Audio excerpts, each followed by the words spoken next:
chances left to jump between he and Grand National history, but close in behind him is Churchtown Boy. The Pill Garlic is about 6 lengths away. Then comes the Mare Eye Catcher, and then Waterbucker behind them, Heavy Ranger, then Forest King and Carroll Street.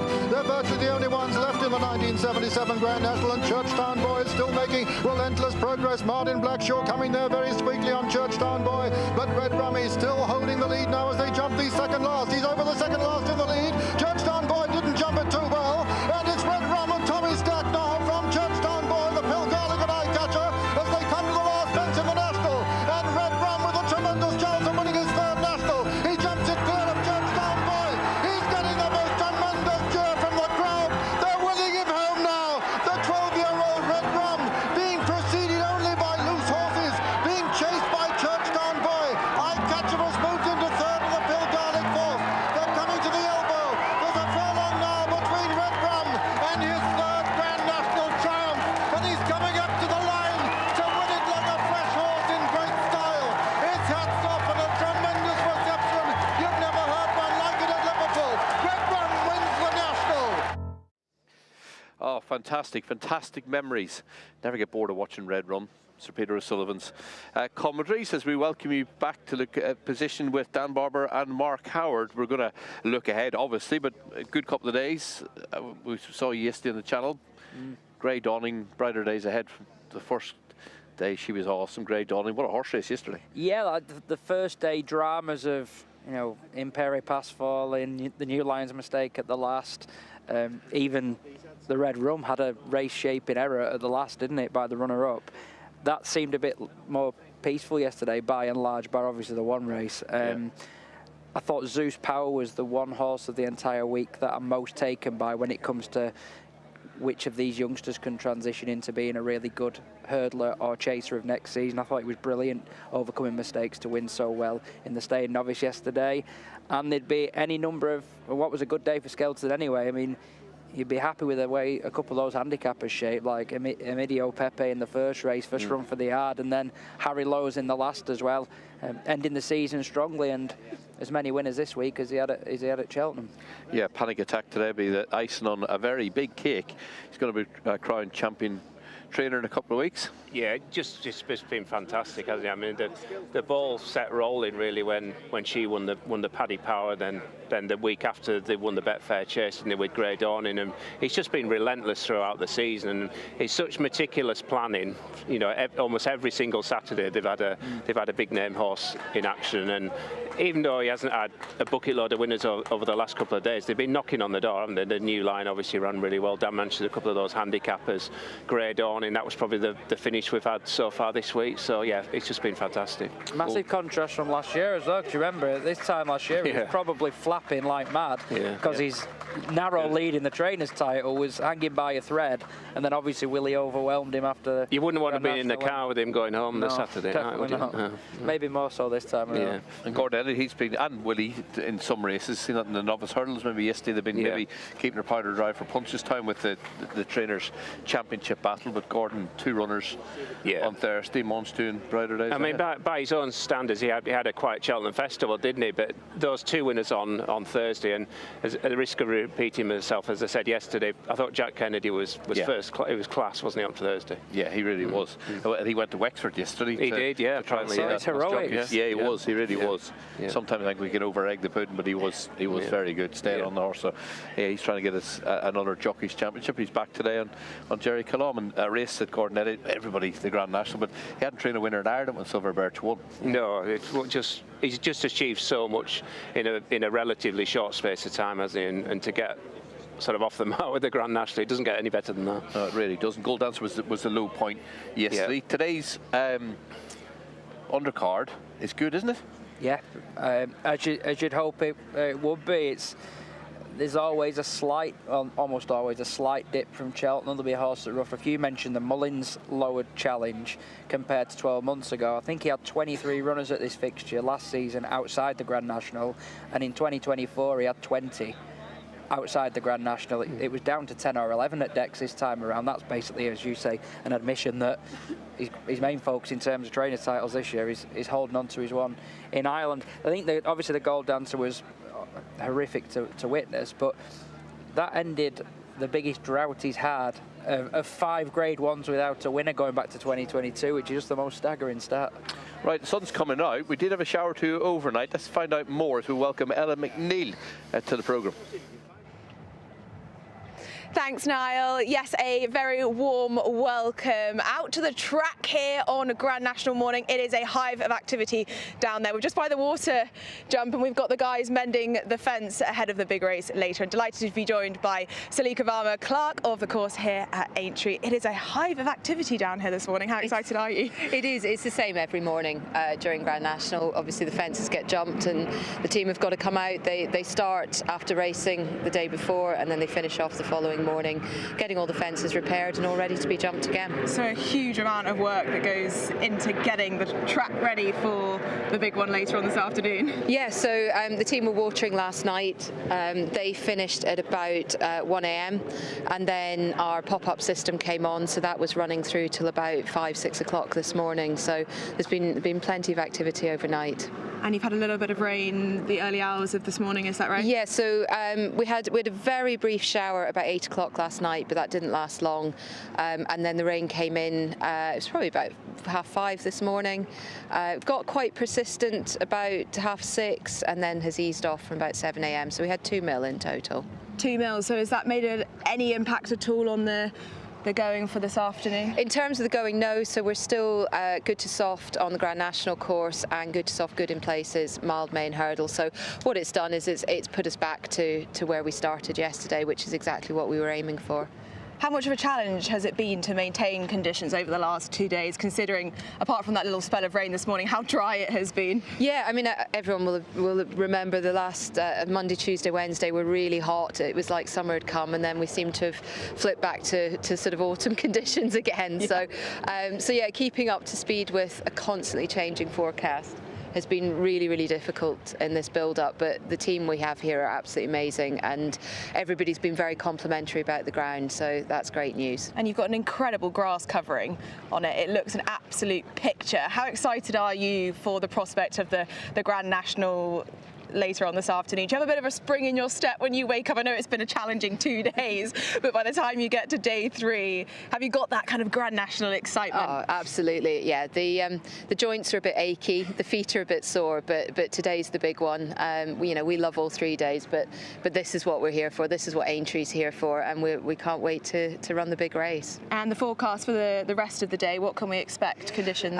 Probably not dissimilar to what we've got right now through most of the day. We might get a shower a little bit cloudier this afternoon, but there's nothing significant there. It might just be a bit damp. Perfect. Well, I wish you all the very best of luck for this afternoon. We can't wait for the big one come 4 o'clock. And yeah, I hope you have a fantastic afternoon. Thank you for all your hard work and your team's hard work over the past 2 days, and best of luck for the afternoon. Thank you very much. We are going to take a look back at Tiger Roll's fabulous dual Grand National victories. Tiger Roll is only a length in behind. Bless the Wings is back in 3rd. Then came Annabelle flying. Valsalido is next in 5th. From the staying on Gasline Boy, 2 from the end. Pleasant Company makes a mistake and Tiger Roll has come there cruising to the outside. Tiger Roll now into the lead from Pleasant Company. Bless the Wings in 3rd. Then Annabelle Fly. There's the then clear from Valsalido and Gasline Boy. Tiger Roll by 3 lengths and he's doing it easily. From Pleasant Company in 2nd. They're 10 lengths away to Bless the Wings. Annabelle Flies back in 4th as they run now towards the elbow, and it's Tiger Roll who's out in front under Davy Russell, the oldest rider in the race. He sends his mount clear at the elbow by 5 lengths to Pleasant Company in 2nd, Bless the Wings in 3rd, then Annabelle Fly. They're halfway up the running though, and it's Tiger Roll under Davy Russell for Gordon Elliott. He'll win his 2nd national if he can see out the final 100 yards. Pleasant Company's gaining ground. Tiger Roll seeing it out. Tiger Roll, maybe just from Pleasant Company at the line. They get to the 2nd last in the Randox Health Grand National. Magic of Light and Tiger Roll is poised on her girth. Rathvinden is in 3rd place. It is in 4th position, then Walk in the Mill as Tiger Roll out jumps Magic of Light at the last. Rathvinden is in 3rd place, and it is Tiger Roll who now takes the advantage coming to the elbow. From in 2nd position, Magic of Light. Rathvinden won for Arthur Styron into 4th. It's been 45 years, and now Davy Russell shakes up Tiger Roll. Magic of Light in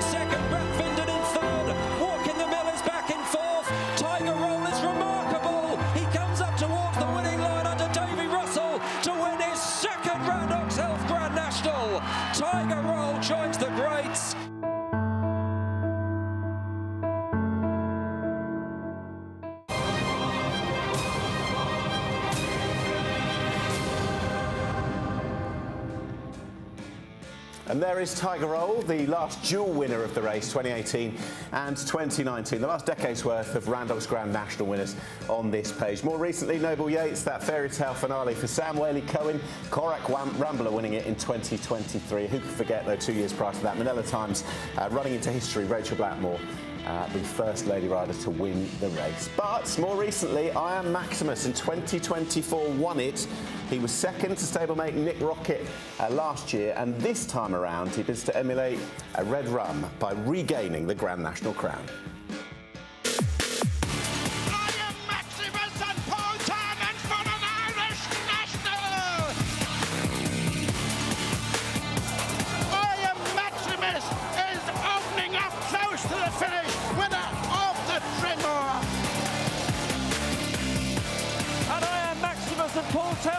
Streaking away to win the Randox Grand National. I Am Maximus the winner. And he heads them this year, I Am Maximus, Paul Town and Willie Mullins, who's got an extraordinary strong hand, as I'm sure you can well imagine. Banbridge is there, JJ Slevin, one of the Joseph O'Brien runners. Grange Clare West put up by plenty as the likeliest winner for Willie Mullins. Patrick rides and looks for back-to-back wins in the race. Jerry Colon is a class act. Jack Kennedy, Gordon Elliott. Haiti Kalour, the Welsh national winner, checked out in the Gold Cup. He's here. Firefox, he also ran in the Gold Cup. Will he stay? 9 is Monty Star. He's been put up by lots of good judges. Dara O'Keefe for Henry de Bromhead. Spanish Harlem is there, Willie Mullins, Brian Hayes. Lecky Watson, another for Willie Mullins. Sean O'Keefe, Grade 1 winner. Continuing the theme, Willie Mullins champ Kylie. That horse is number 12, Iroko. He's back for more and will be a big, big player potentially. John Joe O'Neill for a very powerful team. Favori de Champ is 14. Gordon Elliott with 3 Card Bragg. Children Gainford rides. There's 16 Oscar's brother, would be an extraordinary story for the Kings. Mr. Vango, ever popular for the Bradstocks, Jack Tudor. High class hero, Willie Mullins, James Bowen. And you've got Stellar Story, horse of plenty of ability, Robbie Dunn for Gordon Elliott. The Twiston Davis team, who could forget Bindery. Sam rides Beauport here. Already a national winner is Captain Cody, another for Willie Mullins. Johnny Burke rides this one, interesting ride. Jaguar with the tongue-tied cheap pieces combination on for the first time. Might be one of the biggest players for JP McManus in this race. He's got another with Percival Le Gallois, 23. Gorgeous Tom, Sean Flanagan, another for Henry de Bromhead, the real whacker Grade 1 winner at Cheltenham a few years ago. Key de Bourbon. Over the page, big price would be Answer to Cave, John Shinnock. Jordan's He's a stablemate of Banbridge and in there for Joseph O'Brien. Final orders, the cross-country has been a great route into this race. Marble Sands, with Tom Bellamy taking over, who did have that ride we thought earlier in the week. He takes over from Keelan Woods, sadly, on the sidelines after a fall earlier in the week. Panic Attack, can the mare write history? Top of the bill, another for Nigel and Willie Twiston Davis. Johnny Who was a Cheltenham Festival winner, and the team that had Sunny Hill Boy go so close to victory a decade plus ago go for it again with Johnny Who. Twig, can he make the bonus after winning the Beecher? Imperial Saints, we worked the tail enders, Callum Pritchard, Philip Hobson, Johnson White, and Am I Right? Philip M. Wright. Henry de Bromhead, that is your field for the 2026 Randox Grand National. So that's the field. What about the betting? All important, and these are the best prices we can give you. Harry Skelton, 8-1 rides Panic Attack. I Am Maximus, 17-2. Jaguar, 17-2. Grange Clare West, 10-1. Monty Star, 12s. Johnny Hughes, 12s as well, 16-1. Iroko, there's a sea of green and gold at the top of the market because Oscar's brother there as well, 16-1. Captain Cody, 16s, and it's 20-1. I say that, 20-1. Captain Cody, 22s and bigger. The other twos? What are we, 6 hours? Who's even going to go off favourite, do you think? It's a guess. My guess at the moment is Jaguar. He seems to just have got creeping momentum of the McManus runners. I mean, you get a very short price, I think, on it being a JP McManus Silks going off favourite. But the horses that are unsexy are the horses that were 7-1 and 8-1, I think, yesterday. I Am Maximus and Grange Clare West. The punters who back them on the basis of last year's run, and they're already on. The horses that are coming into it are Panic Attack, who's very much the story, you know, the Skeltons, Only Mare, already done several punters of favours in handicaps before Christmas, so a lot of people are playing up their winnings on that. And Johnny Who came good. He's a bit of an enigmatic horse. He wins at big prices, but he seems to be the wise guy horse. Just back to Jaguar, I noticed in the Racing Post that a good percentage of all the newspaper tipsters have tipped Jaguar in the Nationals, so he's going to have a big following because of that. Monty Star seems to be the clever punter's horse that's been running in Grade 1s, and looks like he's this has been the race that has been on his agenda for a while. It's probably one of the widest open I can remember. There will be, well, there generally seems to be a late plunge on something, whether it's bookmakers shorting one up because they're examining their books. I don't know how much of that goes on nowadays, but I'm guessing Jaguar will go off favourite. Okay, right, there we go. It's quite exciting in that respect as well, the fact that, as you say, it's got that wide open element. I was looking at the JP McManus runners, and again, there was a big price one. Percival Le Gallois, it's not even, it's not 66 to 1 the other day, it's 25s now. But last year, did he go off at single figures after being massively back? And then he was out of it by the third or fourth fence, I think. But he's been put by price-wise today. So, yeah, he could be. I very much doubt he'll go off favourite, but he might get shorter. He did run last year, as did a number of these. The second, third, fourth are all back for more. So we'll see if last year's form is the place to be as we go across to the team at Aintree. Niall. Yeah, you're spot on. Obviously, we've no Nick Rocket, but second, third, and fourth, a few others in there as well. We can have a look back at 12 months ago. Beauport, first one we highlight in the Corbière colours from 1983. It's not Ben Dahan, it's Sam Twiston-Davis. They're going to ride him differently this year. They're going to drop him in because you watch him and another one to keep an eye on is 3-card Bragg. Early in the race, they over-race. Yeah, they did. But Beauport's also.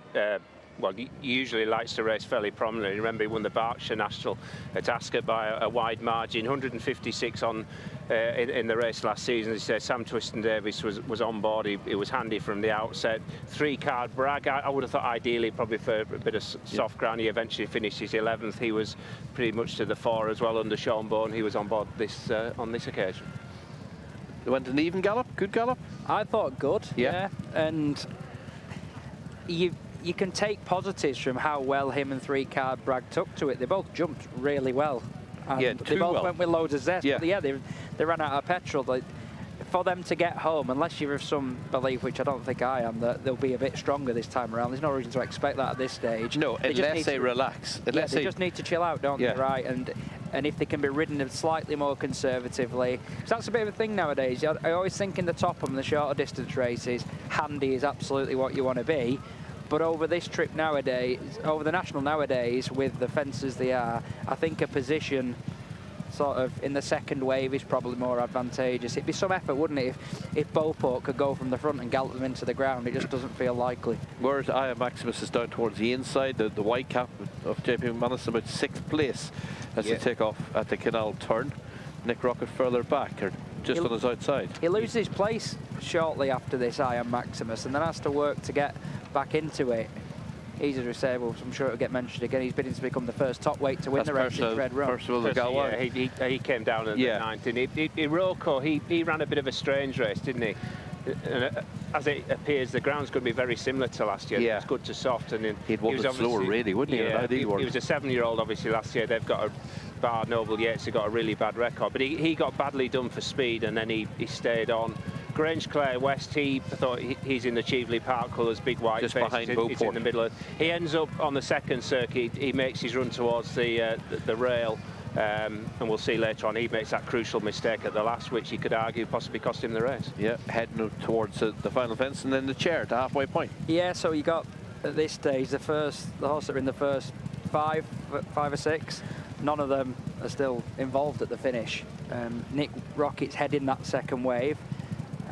And already at this stage, and we'll see it today, a bit of rain overnight as well, horse is struggling at this point. And I think two things tend to cause it, don't they, now? There's lack of ability in some ways, but there's also that some of these horses just don't face the fences. They don't have the appetite for it, or maybe they just don't have the jumping ability. All safely over the chair. And they're in a sort of a pocket there. Nick Rocket's just in front of Grange Clare West and Ian Maximus. So it's that wave down towards the inside behind the leaders that are all going to come to the fore. I always feel that the run to the chair is the point at which you get the first real wave of excitement when they really start to do you not think just as you've jumped 1 or 2 on the second circuit, I think you can't afford to be about much more than 10 lengths off the pace, and I think you need to be travelling as well. And there appears to be a bit of a thing to go towards the inside now. I think. Yeah, well, I think didn't Paul Nicholls' horse? He went here, the horse who'd won the Hennessy, didn't he? Under Harry Cobden. He's just in behind Ian Maximus. I think he comes down around now. Yeah, but a lot. Yeah, compared to the old days when they tended to fan wide as you approach beaches, much more.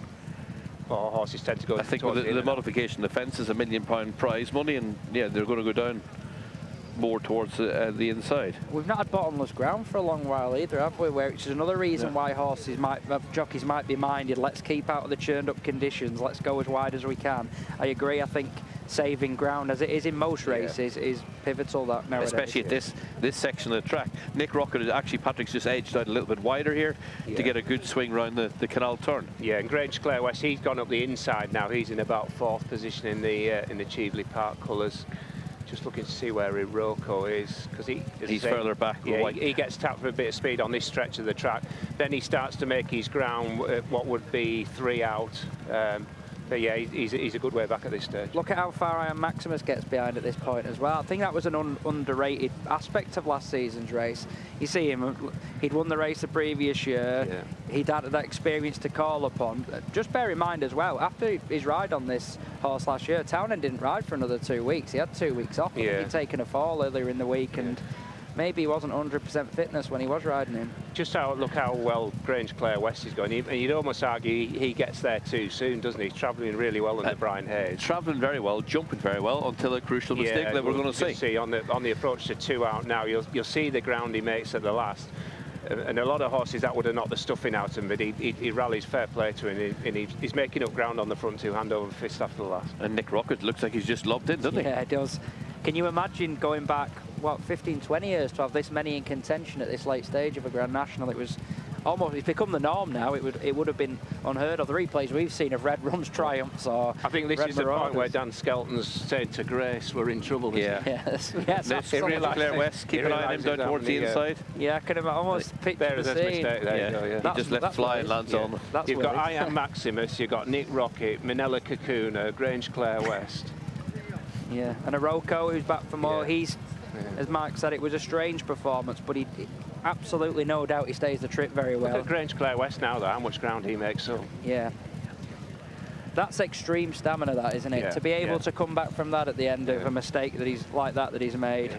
Ian Maximus, no extra near the finish, but he's back for more, trying to emulate Red Rum back in the 70s. And Nick Rocket home in front, first of 16 finishers in last year's race. Nick Rocket not back, but the 2nd, 3rd and 4th all back on similar conditions, as we hand back to the studio and get their thoughts on last year's race. Yeah, and it was good to have a look back at the year that was, 2025. And as you say, the 2nd, 3rd and 4th are back for a little bit more, which includes the winner from 2 years ago. It includes the Bobby Joe winner. That's the right route in, it would seem. Grange Clare West. And the man to my right, Josh Kerr, is about to run the rule over that horse's performance in isolation last year, Josh. Yes, lots and lots has been made. The guys were referencing there those mistakes and that mistake at the last, but 2 out as well wasn't ideal. So let's just get into it and see the figures behind what Grange Clare West lost, and lost relative to the winner Nick Rocket as well. So we're coming here to 2 out, jump index down at 6.0. You can see that speed loss, more than 8 miles an hour, and gives away about 3 lengths to the winner. Coming then to the final fence, jump index down at 4.2 for efficiency. Again, losing an absolute stack there in terms of speed loss, and taking 2.5 seconds to get back up to racing speed. We see then how quickly he finishes and how quickly he comes home. That's the total lengths gain jumping versus the field. The difference between them about 14 lengths, but at those last 2 jumps alone, giving away 3 and then 3.5 lengths. You could easily make the case that without those mistakes alone, he may well have finished in front, and with a further furlong, you thought he was definitely going to get past as well the way he was coming home. The question is, are you going to get the luck to be in that position 2 years in a row in a national. Well, and he, generally speaking, I know Paul Townend, when he won the Bobby Joe last time, wanted to stress how good a jumper he is. We've seen that in the main, but he did put in a bit of a perler in the Bobby Joe, as I recall, still winning. So, yes, his ability to recover is there, but what you want to see is putting it together all the way through. Yeah, exactly. You know, to the winner there, he gave plenty away, and although you don't necessarily need to be a top quality jumper, which we'll look at in a moment to win a national, you do need to, clearly it's going to cost you if you are making mistakes. I want to look, though, if we can, Nick, at how the race has been run those 2 years that we've had now with those 34 runners. And here are the figures that show that. You've got 2 years ago, Iron Maximus. Softer ground on that day, they went very, very slow. You can see the fastest furlong coming in, the penultimate furlong, effectively, of the race. Last year was a lot harder, and you can see where that fastest furlong was. Twig, trying to get into the race at that particular furlong, did a 13.17 and just didn't get home. They were doing too much on that quick ground. There are horses, certainly, who are going to try and go forward this time, like Mr. Van Gogh, etc., etc. But you would imagine, probably this year, we're going to get something somewhere in between. Yeah, we're not going to get soft ground this year either, and that's the thing, as you say, you can see the 3 mile 6, 4 mile 1. You'd have to go about that far to see second time round the canal turn, 1 by 1 they drop away. You've probably got 15 or 20 in contention, 2 out now, haven't you?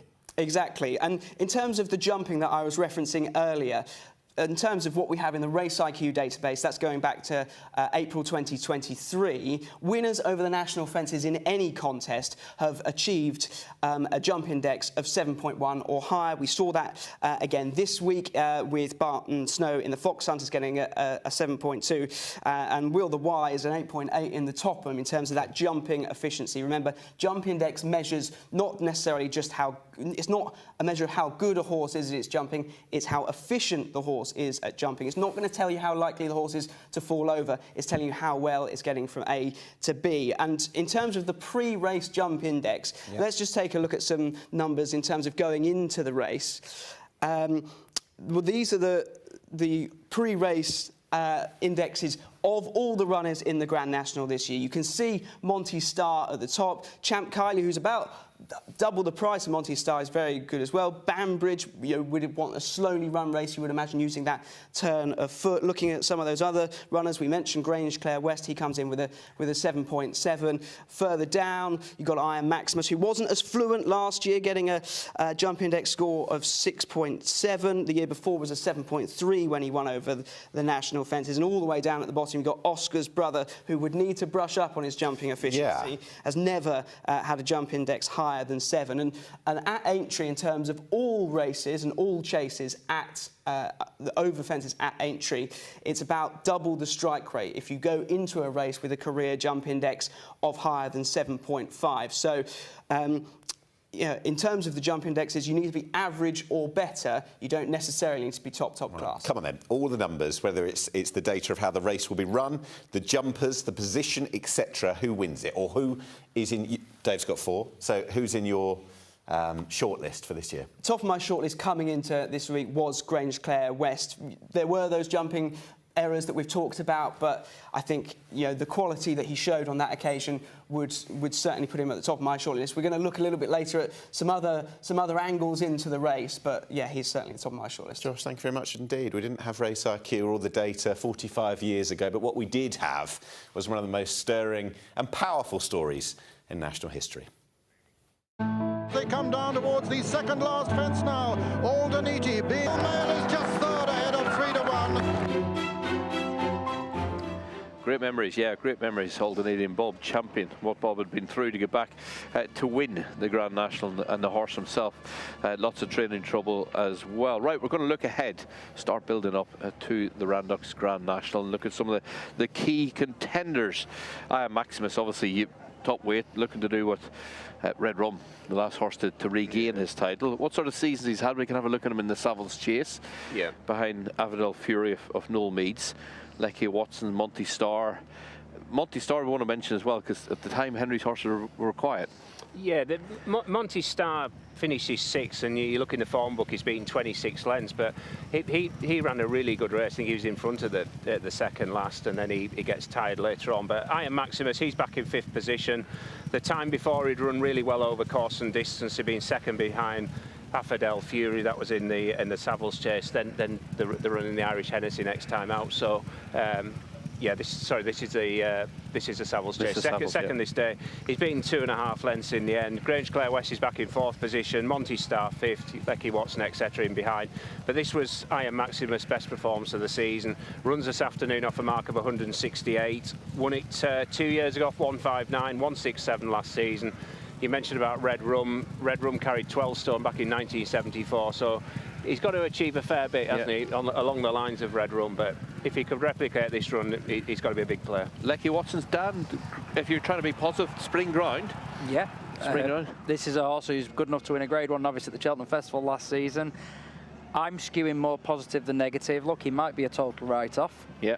But it'd be unusual for an 8-year-old trained by Mullins to have lost the plot that badly so quickly, and conditions are different, and that was his most encouraging run of the season, because he's within a few lengths and then heads over to the far side, which tends not to be the place to be. So I can definitely make a case for him at a big price, for sure. On the ground, I could make a case for him. You've answered the question. Yeah. I mean, it's certainly not on my short list. But what about the long list? No, not really. Not on what he's done this season. At all. No, just not what he just hasn't done enough for me this season. I think better ground's going to help him, but he just hasn't shown any signs. I don't think. Iron Maximus.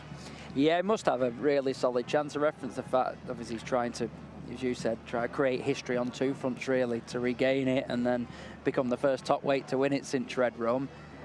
What's he going to have to run to? Maybe low 170s? I don't think that's out of the question, given how well he's served by this examination. He's shown it twice now.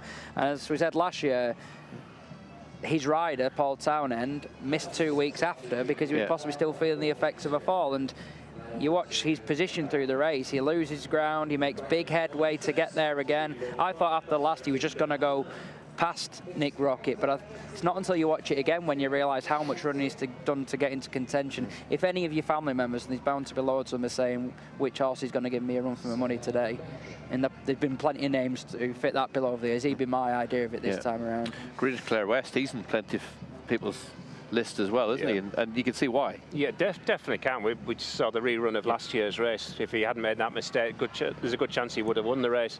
If you backed him up, you would have been hoping Paul Townend would have ridden him, whether slight sentimentality, sticking with Iron Maximus, at the same time you can understand. But the fact Grange Clare West won the Bobby Joe last time out. And the Bobby Joe over the years has been a... I mean, that's been the Willie Mullins route, hasn't it? You go back to Hedge Hunter, you go back to his, in fact, all 3 of his winners, they all went the Bobby Joe route. So, yeah, he got a patient ride this day under Paul Townend. Makes a mistake at the last, that obviously doesn't help his cause, but he's pretty much well on top of the finish. Plenty of horses in behind rear post. Jerry Colon, Stella Story. Captain Cody, I'll give him a chance. I just think the ground was far too soft for him this day. You've got Lecky Watson, he's dropping out of contention. As well, so, but Grange Clare West, he's pretty versatile ground-wise. He's got experience of the track.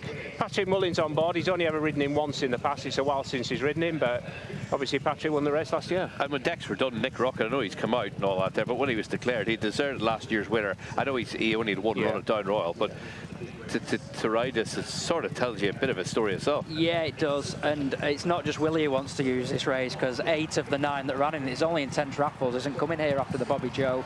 Mark said it's provided the last 2 winners. It has been the traditional stepping stone for Irish trained winners of the race, so it's certainly played a big part of it. I mean, the horse who it's named after won the race as well, going back in the day for the Carberries, and father and son was the order of the day again last year. Back in the day, the English horses, the Rich Club, wasn't it? West Hip. It was, yeah. Nowadays it's called the Ultima. And Johnny who won that. We can have a look at him. John Joe and AJ O'Neill. You know, it's been quiet, but this spring, the Cheltenham Festival, we've seen the last couple of days how well they're doing. This horse has wind surgery before this. I must admit he's a horse that I've struggled to warm to, but this was a good performance. Yeah, it was a few things different for him this day. He'd had wind surgery, had cheek pieces on for the first time. I think Alfie Sherring had gone down the same route. He'd had cheap pieces on. He had Richie McClernand on for the first time as well. So a few things different for him. It's a good performance. You've got Quebecois who's out in front, Highland turning in. Jaguar's worth keeping an eye on. He's down the outside in the second colours. He comes with a really strong run after the last. You think for a few seconds he might get there. And Johnny, who got badly hampered, or gets badly hampered at the last, he does well to win. He's the one that is well in, Dan. Yeah, there are a handful, aren't there? There always are, because obviously the publication of the weights happens before horses then showing improved form. I think Final Orders, funnily enough, horse I don't really fancy, is the most in, according to the official handicap marks. I think this has always been a really classy horse. I think back to running a Cello as a novice hurdler, Grade 1 novice form, staying on really powerfully, looking all about stamina. The Dam Hawaii Pet, remember, she was a thorough stay, a proper 4-miler. There isn't a horse probably with a stouter pedigree in the race. He was 5th in an Irish National last season. I'm not sure how often he's been absolutely cherry ripe, but when he has been, he's gone close in a Kinmure, he's won a Kinmure, and it's hard not to draw comparisons, isn't it, to Sonny Hill Boy, who he was Ultima, this time around, Johnny Who. It was Kinmure win for Sonny Hill Boy under Richie McClernand, for McManus and John Joe O'Neill, who were touched off by Neptune Cologne. Somehow that's 14 years ago now. And do you think he'll definitely stay? I do, yeah. I think. Do you think he'll stay? Do you think he stayed in the Kinmure last year? Maybe he wasn't right, was he? I mean, he travelled into it like he did, didn't he? He did. I think there's a question mark about his stamina. I'd say the Irish National 5th, again, you might say he wasn't particularly strong at the finish, but it's going to be less testing ground than he's often faced. I honestly not sure how often he's been at 100%, and he was at Cheltenham. I thought he did well to win. Mentioned the hampering at the last. He was working for room before the straight. I just think he's a classy horse, and I'd sort of changed my mindset that basically you want a 160 plus horse nowadays because it's this Grade 1.5 handicap, but he's different to that because he's always had a lot of class and he's officially well in. You talk about a Cheltenham Festival handicap winner who's able to run off the same mark. He's top of my list anyway, and if he gets to the elbow and doesn't get home, I'll just have to take it on the chin. Top of Dan's middle of your list? Yeah, I'm a bit sceptical. I think he was trained for Cheltenham. I'm not convinced he can do it again. Yeah. All right. More about that. We're going to run the room and probably disagree over plenty more in due course. But in the meantime, we'll set these two down. We'll go back out and rejoin Ella. Well, the gates are open. People are flooding in for National Day. Pat Cooney from Bet365 joins me now. Pat, how excited are you for today? Yeah, it never changes. This is always the place to be, and what a venue, and the weather could be a little bit better, but I think it'll be sunny by 4 o'clock for the big one. The sun is just peeping out of the clouds, but how about the big one, the Grand National? Who do Bet365? How do they see the market? Who's been the money horse this morning? Well, at the moment, it's still around 7-1 the field. That's including the Mighty Mare Panic Attack, but there's plenty of horses being backed. I think our worst result at the moment is probably Johnny Who continues to be well supported, and I think there's a real chance Jaguar may go a favourite. Every time he runs, he's always a popular horse. Those two are very well supported. The outside is a little bit easy to back at the moment. They're probably going to get bigger, but I don't think it'll get any shorter than 7-1 the field, and it is wide open. And of course, first 6 places brings an awful lot of horses into the equation, so it's just a marvellous betting race. We don't really have too many headaches in terms of liabilities, but as things stand at the moment, I think Johnny Who and Jaguar are probably the two that'll shorten up more. Would they be the biggest losers for you guys? Yeah, absolutely, yes. Panic Attack was the big mover a couple of weeks ago. Of course, she's the only mare in the race. But been a while since a mare has won the race. Yeah, 1951, so either it's never going to happen or we're due one. I think punters think it might be due one, and of course she's trained by Dan Skelton as well. So, but there's so many horses with chances. I say with the first 6 places, a lot of horses being backed. Who's your fancy in the race, Pat?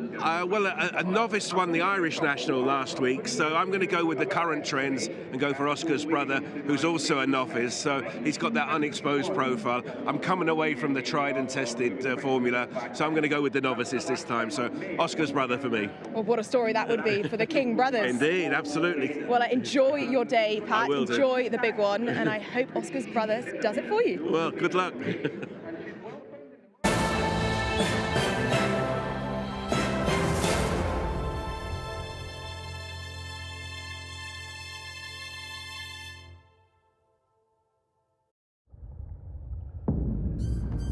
Who is the greatest, you ask? I am. I am bigger, stronger, faster.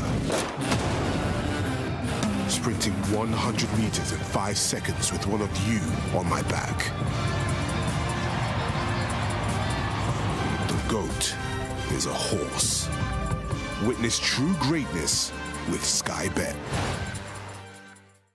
We're into the final bend of the Coral Fan Derby, where racing lovers of the UK are in a spectacular contest. And what's this? He's shaking his phone like it's a pocket-sized maraca. They're all getting rewards now.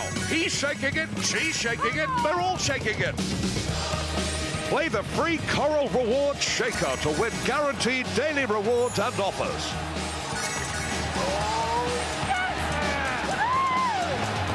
Coral, we're here for it.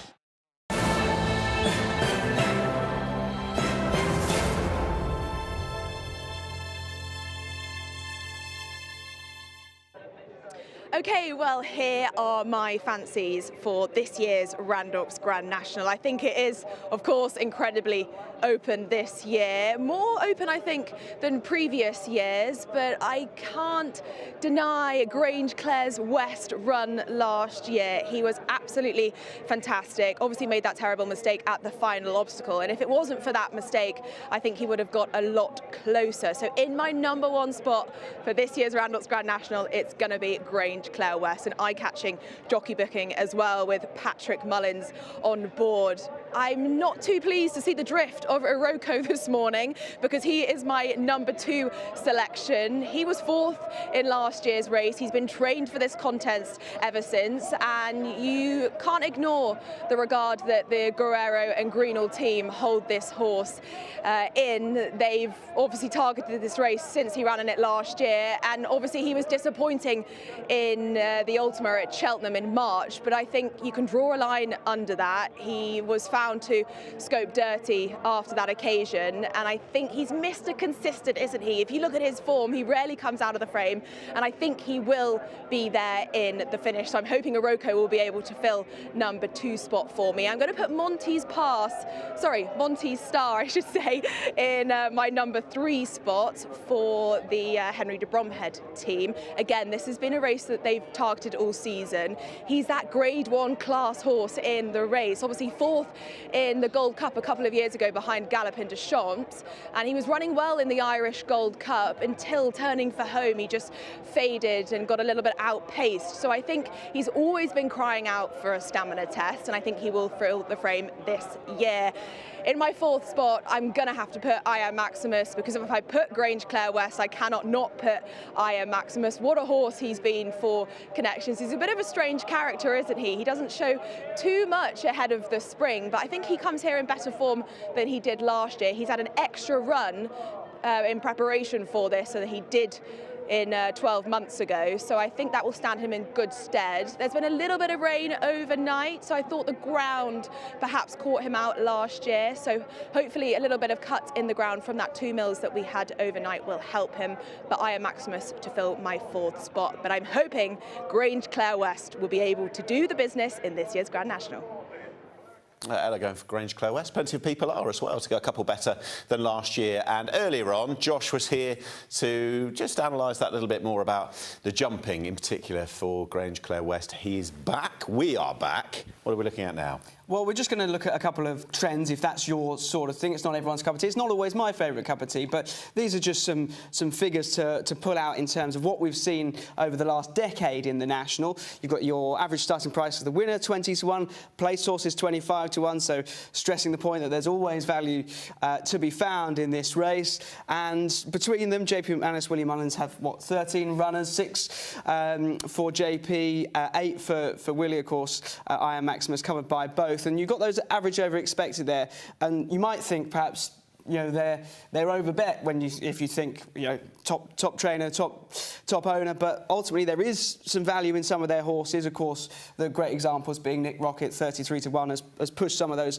figures up for Willie last year, and I Am Maximus was 7-1. In fact, he may well go off 7-1 3 years in a row for the National. But one horse who has been back today, who fits into that JP McManus camp, is Jaguar. And there's been some commentary, I suppose, about the horse, about whether or not he goes past horses. But certainly what he will do, the data would suggest, and probably the eye tells you this day as well, that Jaguar is a horse who is likely to stay the trip on this occasion. This was a first go over the extended 3 miles at the Cheltenham Festival in the Ultima, finishing speed percentage there of 104. And the way he's coming home, he's just not a horse who is going to stop. In fact, in 7 of his last 8 contests, he's had the highest finishing speed percentage in the field. And he's also registered in 5 of those races his fastest furlong of the race in the final furlong. So he just keeps going. Does he jump well enough before that, though?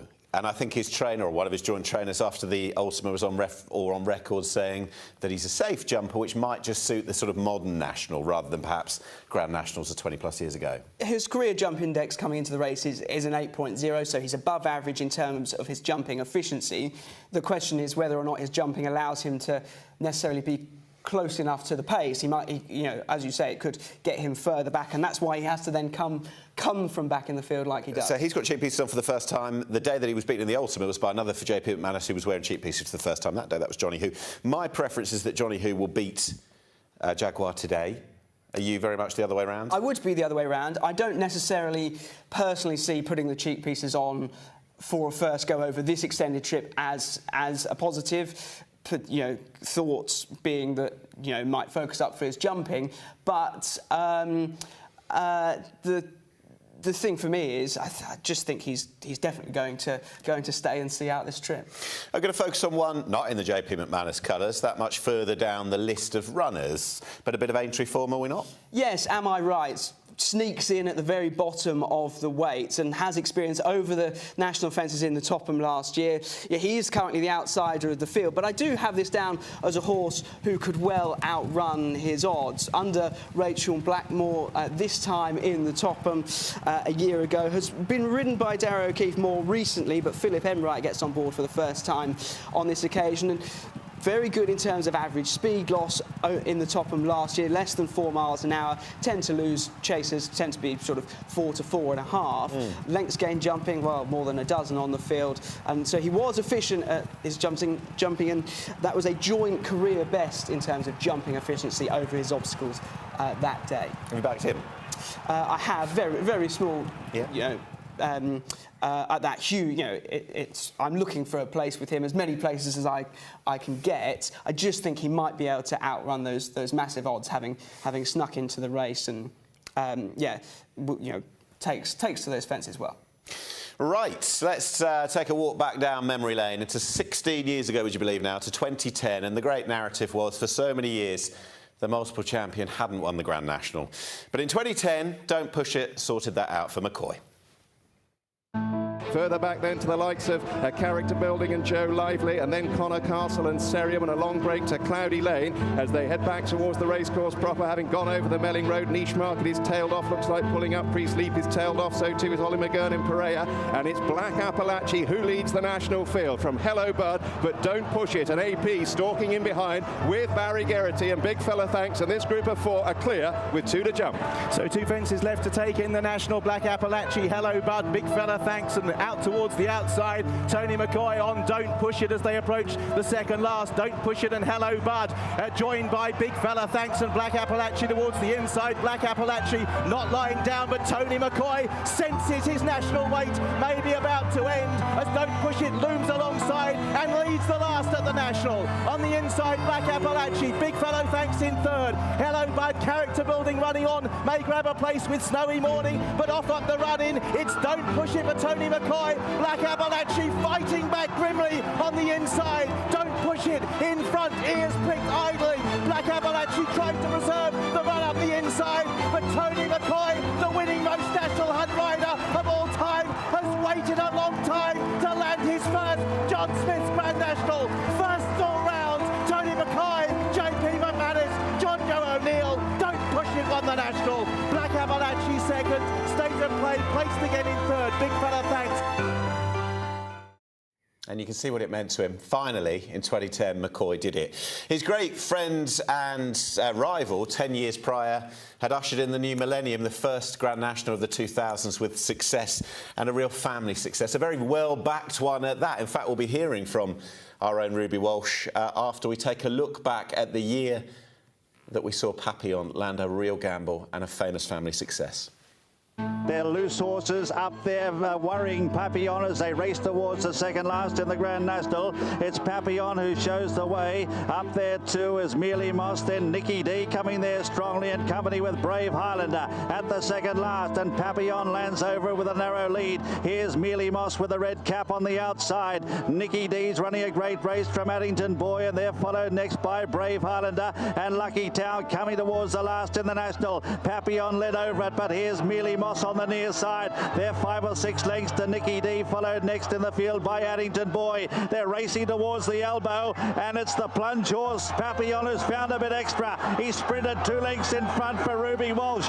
Battling on in second as Mealy Moss switched to the inside. They straighten up for home, 100 yards left to go. Papillon on the near side, Mealy Moss the far side, trying hard to wear him down. It's Papillon holding on with 50 yards left to go, and Papillon wins the Martel Grand National for Ruby Walsh and Ted Walsh. Second is Mealy Moss, third then Nicky D.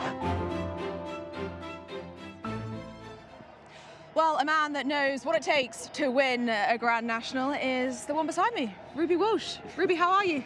The only trouble with me now, Ellie, is now I have to figure out how to tip the winner of a Grand National, and I'm struggling with that part. But yeah, good form. It's been a couple of great days racing. Chilly this morning, but sun is out, and if it stays out, it'll be a nice day. Absolutely. Before we get on to the big one, the last 2 days, what have been some of the standouts for you? I thought we've had some very good racing. I thought Brighter Days Ahead was brilliant on Thursday. We've got to think back to when it was. Good to see Django Boy winning too. I thought it'd be hard for him coming from the Gold Cup to Aintree, but he managed it. Grey Dawning the same. Thought that was a great race yesterday. Grey Dawning down the inside, Solidus beside him, JJ Slevin and Harry Skelton.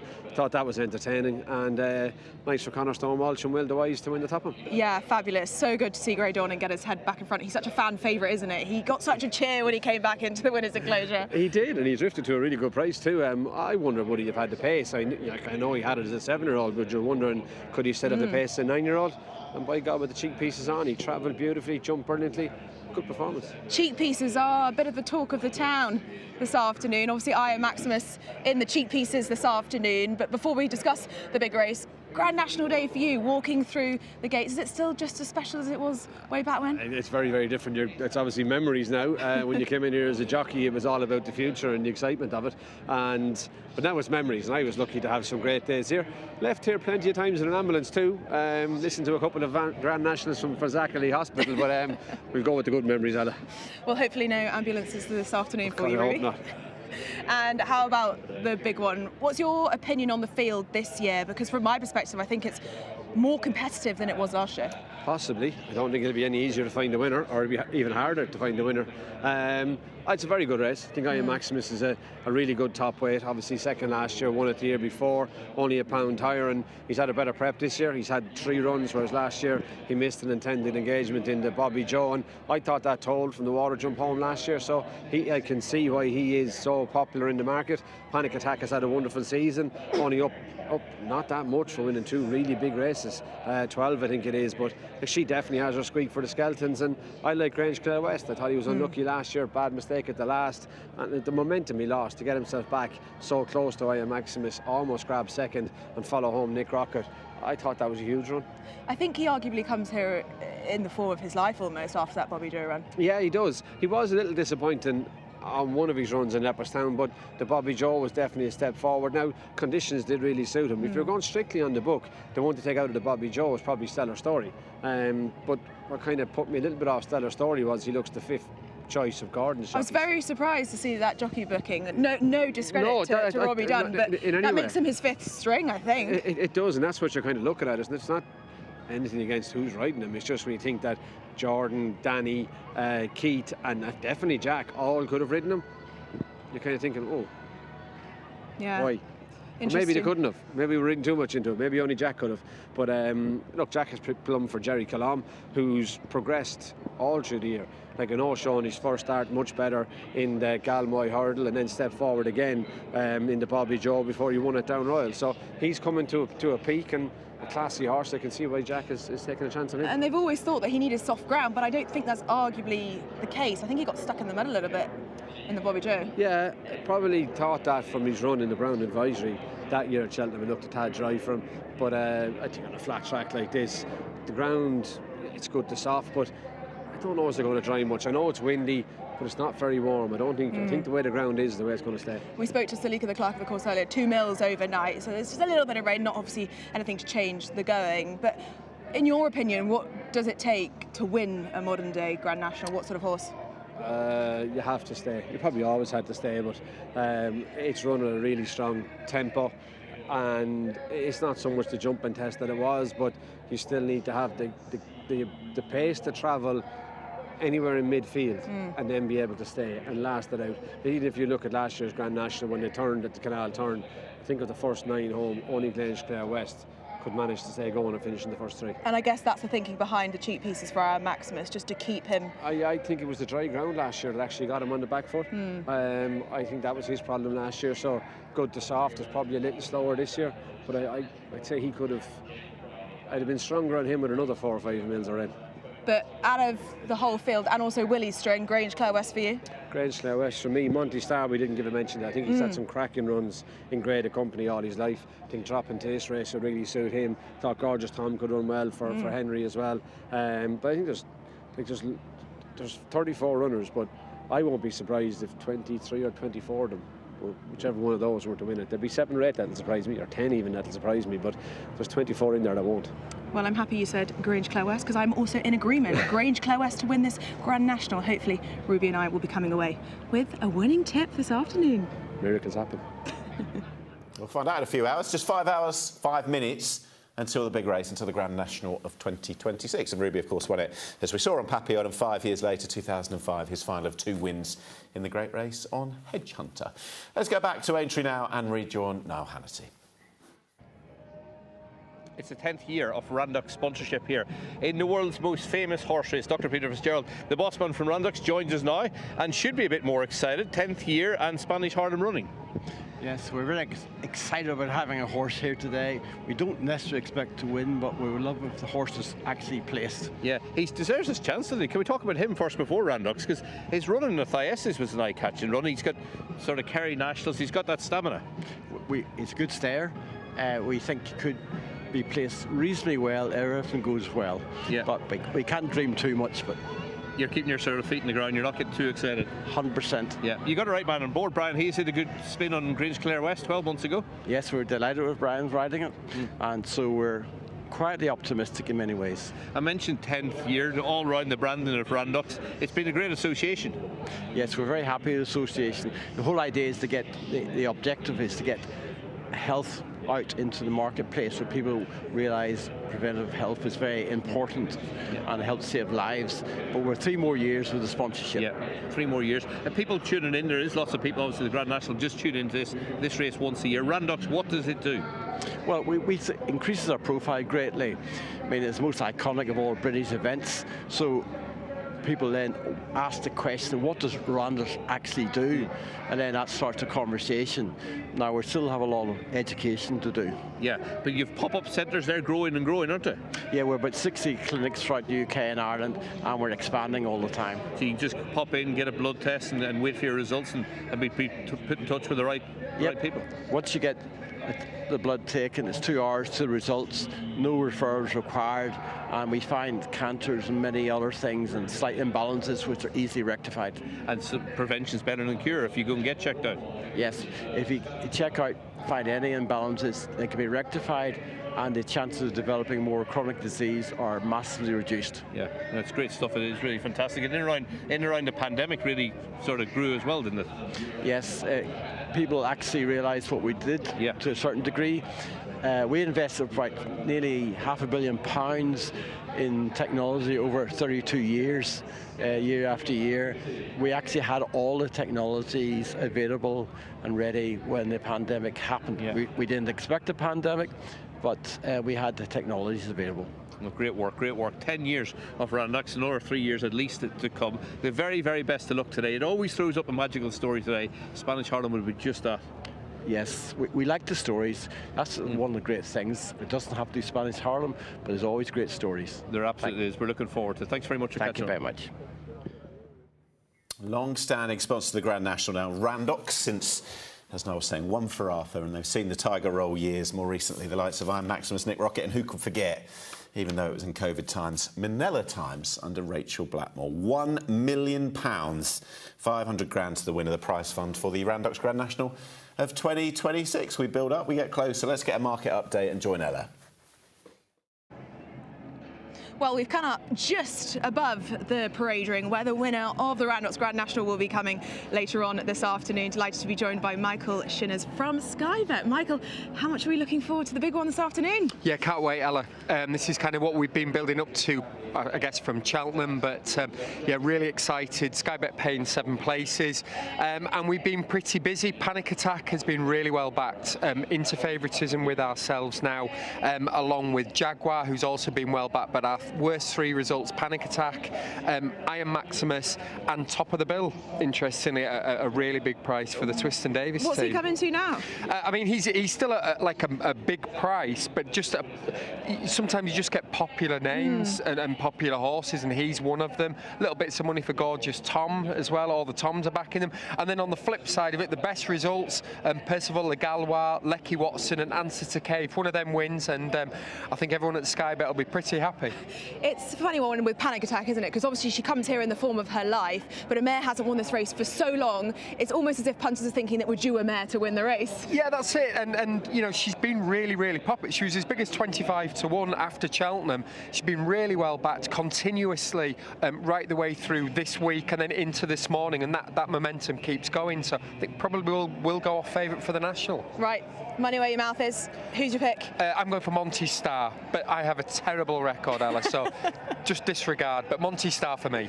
You'd think he'd have a nice chance, though, at a nice price as well. Yeah, again, been quite well backed into around about 12, 14 to 1.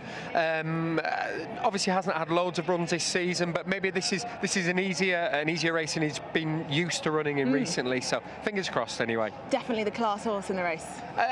I mean, there's loads of class in the race. Horses, yeah. But yeah, I think he's kind of the class horse, but not carrying as much weight as the others. That's the angle, maybe. Well, best of luck. I hope Monty Star does the business for you, and I hope you enjoy the rest of your afternoon. Brilliant. Good luck at the big one. Cheers, thanks, Ella. Okay, right, let's have a look a little bit deeper now. We're going to start with Captain Cody if we can, because we know his best form is very good. His best form in the spring, when he won the Scottish National, again, he was like he just jumped in. He was value for the winning distance multiplied by 10, wasn't he? Yeah, this is one of the replays of last season I'll never tire of watching. It was just, this was Pete Cobden, it was Mullins mopping up in all these big races at the back end of the season, and he storms past his stablemate Clark Kent. Harry's almost taking a pull between the last two. He knows he has that much left. That is not how Stay and Chase is supposed to be run with that turn of pace late on. I don't think they'd necessarily welcome the rain, but he's a horse of a lot of ability, and probably we've not even seen the best of him yet. Interesting jockey booking as well. Yeah, I think it's a good jockey booking. Yeah. Johnny Burke's on his back. Remember 12 months ago, Johnny rode Minella Kakuna and saddle slip going down to the first, but he gave a tremendous ride. I think he'd be tailor-made for the horse, and I think the big key to him is the time of the year. Obviously, the Scottish National. You go back to his novice hurdles days. He won a Grade 2 at the Fairy House Easter Festival. He's 12 pounds higher. Early season this time he was placed in a Drinmore, wasn't he, behind Romeo Coolio. That's the old Iron Maximus route as well. And his own Vincent Colward, I correspond quite regularly with him. He thinks he's got a tremendous each-way chance. He said he's in good nick. We agree on this one? He's a player. Yeah, finally. He's like the peacemaker after Johnny Who, isn't he, Captain Cody? He's got the consensus that maybe the tactics aren't ideal, getting dropped out. He's going to have to pass a few. Yeah. But he has got a turn of pace that not many stayers have, and I'm glad it's stopped raining now, because that would have been a worry for me. It might have blunted him a bit. He's going to be dropped in. You still need a bit of luck. Yes, it's a modern national and all that, but there's still going to be a lot of horses in front of him. But if he's in contention, going out sort of towards Beechers last time, I think he's a big player. He's got a high cruising speed, hasn't he? And that's what you need in a national. Even though if he's a good way back early on, he'll travel into the race. My one question mark is his jumping, because he can be a bit iffy. He fell in the National Hunt Chase last season, but if everything comes together and he's he's at the top of his game, I think he'll go really well. He can get a little bit low, which I think nowadays, you knock the screws off, it's not a bad thing. No. Just as a wider point, it's a Scottish national winner who's 20-odd in the race. You know, he could potentially be well. And Scottish national winners in the past, you'd be top weight, wouldn't you? Like in most cases. You really have to readjust what the national is, don't you? Yeah, you do. From years gone by, you know. You're saying he's down near the bottom end of the handicap after winning the Scottish National. Right, rattle through a few more. Lecky Watts we've touched on. I think we're similar sort of profile, spring ground. Yeah, I mean, this was obviously when he was on a going day, beat Stellar Story. Ballyburn didn't turn up this day. He was disappointed, but he was a very good novice. Can't say different. He won 3 from 4. He's just, for whatever reason, he's struggled this season. Whether he's struggled because it's been the depths of winter, he's without a victory, and he's been without a sniff of a victory for me. He just doesn't come here in that good a form. Okay. Yeah, I've mentioned earlier, I think I would be surprised if a Willie Mullins trained horse, aged only 8, who's not had loads of wars, has he? This was him winning at the festival, but it's not like he's been slogging around in tough handicaps for years.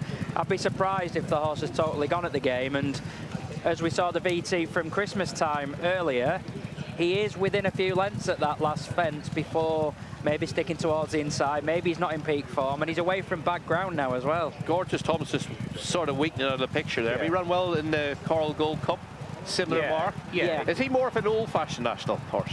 Yeah, maybe.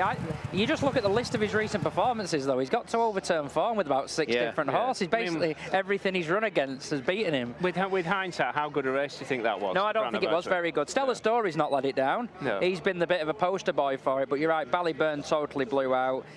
But equally, even if that was a below par renewal, it doesn't excuse why he's run so badly this season. No. He should still have run better, and I'm pinning my hopes slightly that the better ground and perhaps a season that's geared towards it is going to make the difference. I feel like several trainers. Gavin Cromwell was another one. The depths of winter, he was struggling by his own high standards. We saw yesterday him and Connor Stone Walsh team up to really good effect in the top of him. Final orders, he's £10 well in, so with your Timeform hat on, you should be making a case for him. Will he stay? Well, he's already, it's one of those, I was laughing off how I was saying, imagine a Camford Cliff Panic Attack winning it. Once he got to a certain point, because this horse was a 2-miler early on, wasn't he? He won loads over 2, and now suddenly he's had this facelift and he's a cross-country chaser. We know this has been a productive route for horses to win or be competitive in nationals, even though think of the likes of Delta Work, who dipped back into races like this and didn't win it, but ran really well to finish second in his case. Both of these two have been totally reinvigorated by cross-country affairs, haven't they? And this, in the case of Favre de Champdou, the runner-up, who couldn't justify favouritism here, he's won a Paddy Power this season as well, so he's done it outside of these quirky cross-country handicaps. I think stamina's a possible issue. Conditions should be suitable for him in terms of ground, but I'm just not sure he's got the quality. That's my concern. No, you agree? I think he's another stump town, isn't he? Yeah. I mean, they're both very good horses in that particular discipline. But when we're talking horses on the verge of Gold Cup in opposition, I just don't think he's that class. Okay, right. Novices. Pretend we need to readjust what we think about the national these days. Novices. 20 years ago, you wouldn't get in probably, you know. Yeah. But nowadays, you'd rule the world. Was a maiden over fences coming here. Noble Yates as well. Oscar's brother is this year's one. I like him. I'm a little bit worried about his jumping, that he's a bit careful, a bit safe to get up in the air when some of them will be flicking through him and maybe getting a length or two. But I think he's going to relish a trip. I like to run it at Cheltenham. Yeah, I caught the eye. This is with him obviously earlier in the season at Punchestown before JP McManus stepped in and bought. Yeah, he's just got better and better, hasn't he? He was okay over hurdles, but he's taken his form to another level over fences. He beats Cocktail de Van this day, ultimately outstays him. And then he went to Nav and he won the 10 up where he had Gold Answer back in 4th position. And then like you, I like the run in the Brown Advisory. He got quite a circumspect ride on that occasion. Did his best work late on. He was staying on well. I'd be surprised if he failed on stamina grounds. He just does look a really strong stare. You mentioned about novices. They've got a good recent record. You know, there's a lot of talk, and I think it wasn't the anti-post favourite for the Irish national one stage, and he looked as though he's going to go down that route. But to me, just looks a really strong stare. He's got plenty of experience over hurdles as well, so he's pretty battle hardened. Dan, I can see I've it. dismissed yours. Please dismiss mine. No, Come I on. wouldn't ever do that to you, Niall. I'm far too polite for that. My concern is that he won't be able to hold his place early in a race like this, away from the very testing ground that he's largely been running on. But he is unexposed as a stayer, and you're right to point it out. It's possibly a positive than a negative nowadays that you're a novice, because you've got your best days ahead of you in theory, and he's one of half a dozen for JP. I was just chatting about this to someone earlier in the week. I think Betfair Sportsbook went 7-4 that McManus would train the winner. And I think 1, 2, 3, 4 was 40s or something. He's just another string to a ridiculously strong bow. And if he does have the first two, JP, he'll be the first owner to ever do that. Yeah. I assume that must have happened in days of yore, but no. The closest anyone's come was him with first and third Manila times and any second now about 5 years ago. Yeah, for Ted Walsh. All right, so we're sort of blue, water. Yeah. You're middle of the road. I mean, couldn't have him on my mat. No, I'm joking. The ground's going to be pretty similar to the Brown Advisor, isn't it? Yeah. I mean, and he travelled okay that day. I mean, you don't think? I thought he travelled fine, but again, I'd have hoped if we were dealing with a national horse in a Monday National, he'd have gone closer to winning that race. We saw maybe Salva showed. I think he had a very hard race. Yeah, I got the impression it was a stepping stone to this. I agree. Yeah. Mixed messages from that form, maybe. Salva didn't run a race yesterday. They didn't. When Dingo, they didn't run the race yesterday, though, did they? I just that's a concern to whether the race in general was a tougher one than it had looked. But yeah, I'm not going to say he can't win it. Good. I like this disagreeing. It's good. It's good, right? Somebody won't disagree. It's the Timeform. Well, maybe they do. I don't know. Right, it's time for us to check in with Ella with the Timeform race of the day.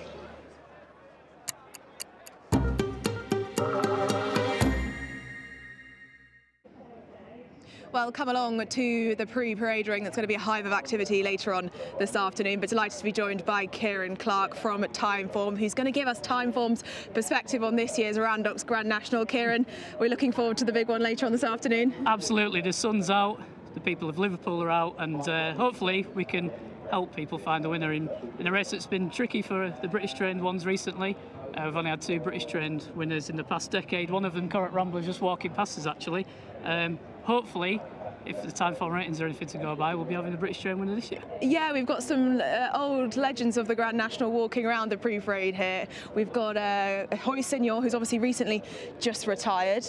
The Grade 1 winner, the dual Aintree Grade 1 winner, and we've got mercurial, I think we can say, Coric Rambler, who of course won this big race back in 2023. Fantastic to see these legends of the game walking around the pre-parade ring this afternoon. But Kieran, before we head to the big one, how do you reflect on the last 2 days? Of course, you're saying about the Irish dominance in the National. They've been pretty good the last 2 days, haven't they? They have, yeah. I think drama sums up the first 2 days, really. We had that really dramatic Aintree hurdle. Perry Pass obviously fell 2 out as well. But yeah, the Irish have come and dominated the Grade 1s again to some extent.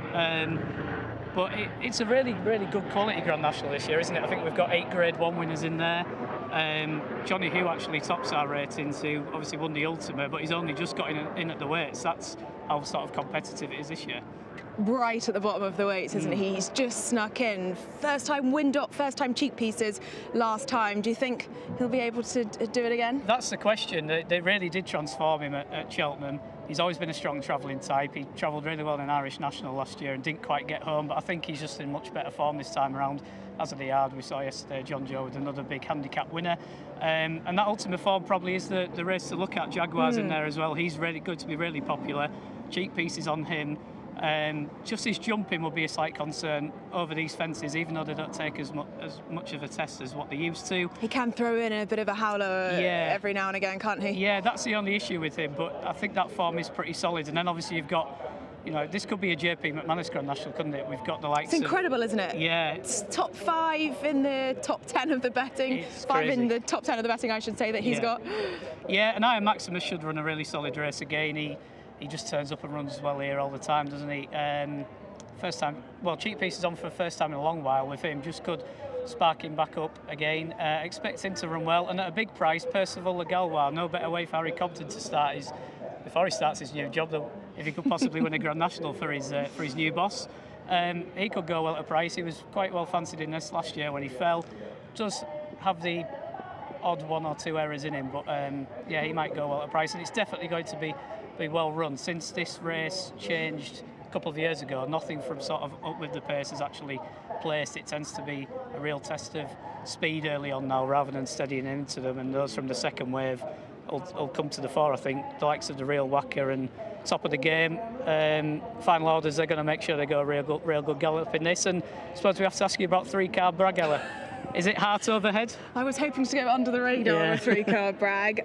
It's a hard one, isn't it? He ran so well in it last year. He just did too much too early. He was so enthusiastic, but he's been finishing off his races better this season. I think he comes here in probably the best form that he's been in for a good long time, and I think if we ride him to come home, I think he could possibly fill, if the top 8, we'd be absolutely delighted. But just to get round to the national and to have a finisher would be unreal. So hopefully, if any bookies are paying out top 8, then maybe he'd be worth a little each-way punt. But there's plenty of classier animals in the field that you could be making a case for, that's for sure. But we've got to put your money where your mouth is. Yeah, I've backed Johnny Who. 12 to 1. I think it's a good price. I can see him really travelling into it, and it's just trying to identify which JP horse you've backed with so many in. But the blue hat, I think Johnny Who, he'll be the one I'm cheering on.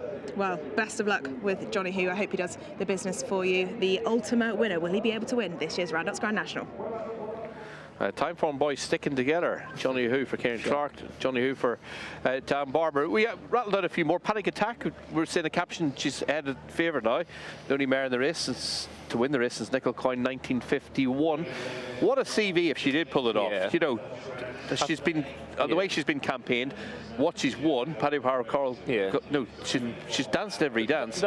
That's what almost puts me off. I mean, how many national winners have gone? Paddy Power, what used to be the Hennessy, and then running the Mares Chase. I mean, that's a bit of a novelty, and then winning a Grand National. I mean, it'd be some achievement, but I think we're all against her, aren't we? Yeah, I don't think ultimately. I was a bit disappointed with her at Cheltenham as well. I didn't think she saw a race out very well. I thought she was tired at the end. Maybe it was more of a means to an end than the National's the main aim, but I just struggled to see a mare with her background who's won a Paddy Power having the stamina to outlast a few of these on the long running. Surprised that she's vying for favouritism, Nick. Yeah, basically. Yeah. Okay, well, give us a couple each. What wins it? Oh, no. Well, we know that. Should I say what finishes second to Johnny Who? Yeah. Well, what I also think who's overpriced is Stellar Story, 40 to 1 in places. Thorough Stayer, Albert Bartlett winner, so I don't think the quality of the horse is necessarily in doubt. He's a second season horse over fences, and he's got a huge turnaround at the weights, £21 with the two that he met in the Bobby Joe last time. He led over the second last until succumbing. I thought he would outrun his odds anyway amongst those out of that 33 to 1 plus bracket. Stellar Story and Johnny for Dan, for Mark. Yeah, well, I think Grange Clare West is very solid, but the two I like Monty Star. He was leading at the second last in the Irish Gold Cup last time out, and I like the fact he comes here fresh. I think that's the key to the Bromhead horses. They can be inconsistent through the season, but when they go to Cheltenham fresh, and they've kept him fresh as well. So I think he's a class horse on his day. And Oscar's brother, he's a novice. I think you're just copying my notes. Yeah. Copying my notes. We've got our notes. So the Timeform boys sticking together. Yeah. Mafia. Yeah. So those two. Uriah Maximus will be solid. He'd be thereabouts. Grange Clare West, but Oscar's brother and Monty Star, I think. Hopefully. JP win at 7 to 4, you reckon then? Sorry? You reckon JP to have the win at 7 to 4 is a fair price? You've a lot running for you, haven't you? You have to, yeah. You've a lot running for you. You really do. Right. It's good to see that the sun's come out and some of the old stars, Neptune Colognes, Pinot de Rey, always winning. He was ramping in the top him. They're all parading here and the crowd getting out to have a look at them. Corrick Rambler as well. Mom just in there, 100 to 1 chance. One of those that everybody after the race when the SP pops up goes, why the hell didn't have a few quid on that, given that he'd gone off fab for a Welsh National. Sad the one we're not seeing this year, Leon Rouge, who passed away recently. He's jumped more national fences than any horse of modern times. He was an absolute legend. Okay, right. More for us in due course. Let's get back out with Ella, who's with David Stevens from Corals. Well, I bumped into Dave Stevens from Coral. Dave, how are we? How have the last 2 days been for you? And how are we feeling ahead of this afternoon? Yeah, look, it's a great meeting, Ella, but it all leads up to, of course, the greatest race of them all. That, for me, is what I think of the Grand National. And from a bookmaking perspective, there's no other day like it in the calendar, because it is the one day the nation comes out to have a punt.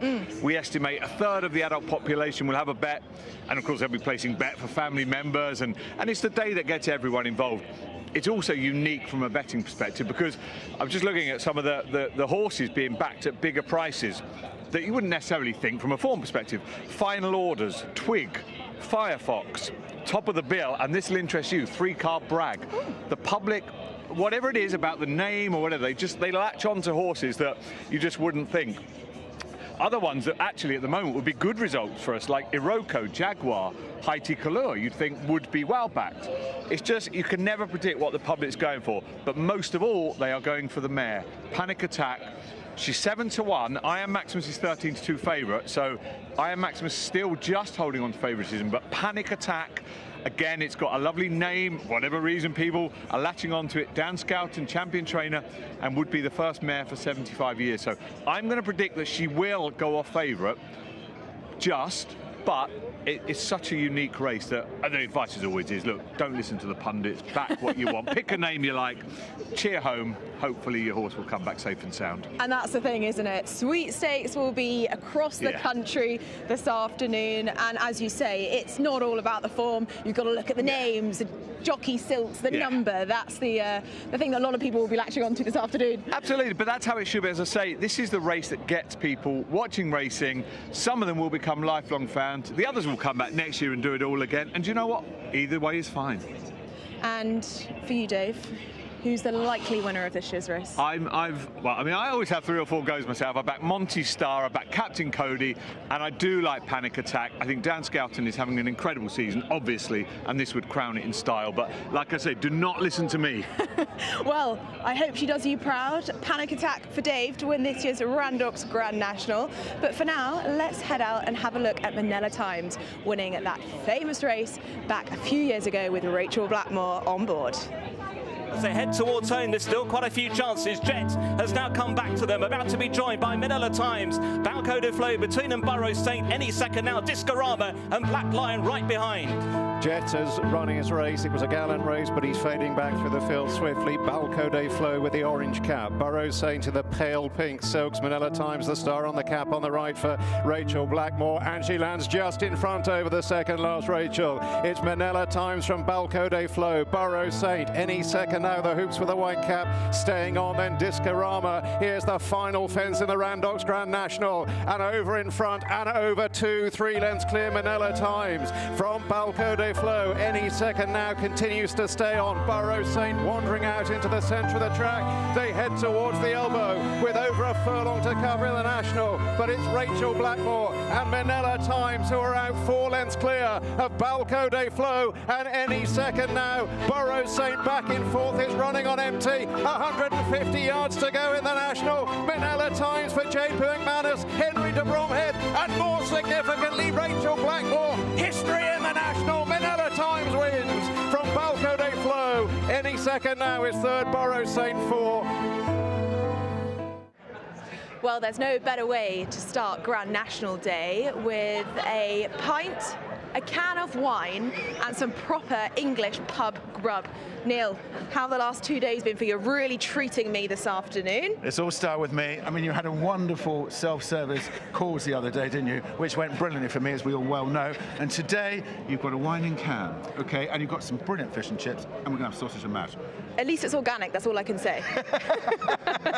Well, let's finish that bit then. No, actually, interesting enough, the thing is now, is that if you think about it, you're actually coming racing. What we want to do is there's more can. Have you ever had a canned wine before? When I was in Australia, I had wine in a bag. You had wine in a bag? Okay. Yeah, as they like to call it over there. But I don't think I've ever had wine from a can. Well, it's getting more and more popular. I'll tell you what, open it up, pour yourself, because we're getting more and more wines in can. Okay. It's obviously got, in terms of recycling, it's really fantastic.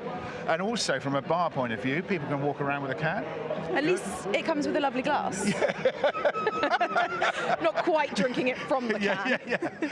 You got all sorts of stuff. Go on, have a taste. Cheers. So Ella's going in there. Rosé. Come on, let's give it. It's organic.